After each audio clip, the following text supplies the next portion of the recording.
Democratic values and institutions are not something that can be taken for granted in today's complex world. They must be continually protected and reinforced if they are to withstand the test of time. Many OECD members consistently score well when it comes to basic legal rights and democracy. But some recent trends are concerning. The case for action to strengthen our democracies is clear. Lower voter turnout in many countries, diminishing trust, greater political polarisation, and larger groups of citizens disassociating themselves from traditional democratic processes and institutions.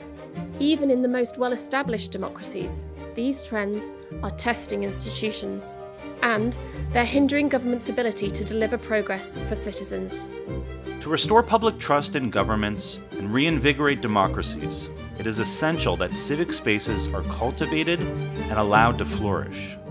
But what is civic space exactly? Civic space is quite simply the environment or conditions that allow ordinary people, groups of people with common interests, what we call civil society, and other non-government actors to have a say in how governments take decisions and make policies.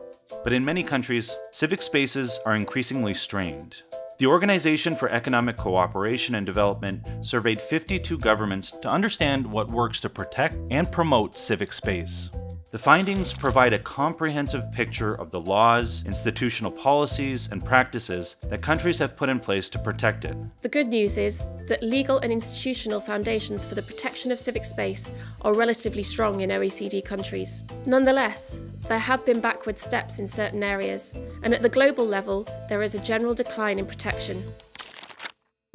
Many governments aren't protecting civic freedoms equally for all people, or consistently supporting civil society to participate meaningfully in decision-making. While all surveyed countries guarantee the right to freedom of expression, association, and peaceful assembly, some have outdated or vaguely worded laws and struggle with upholding them in practice. In some countries, peaceful protesters may face police violence, and human rights defenders and activists risk falling victim to harassment, threats, and violence. A growing number of countries have adopted laws that require government offices to release information to the public. But press freedom is on the decline in OECD countries. Journalists experience censorship, harassment, and violence in some contexts.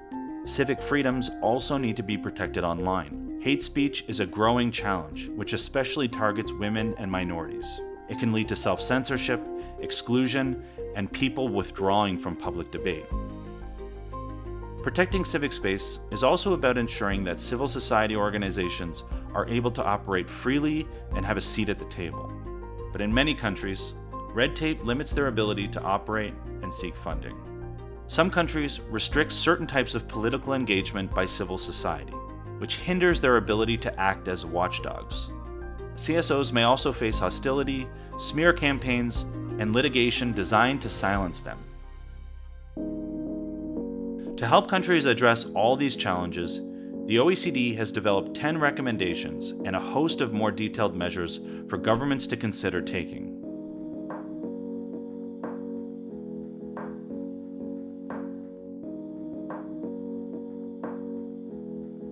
It's important for governments to adopt a comprehensive, coordinated, whole-of-state approach to civic space protection, because so many ministries and public institutions are involved.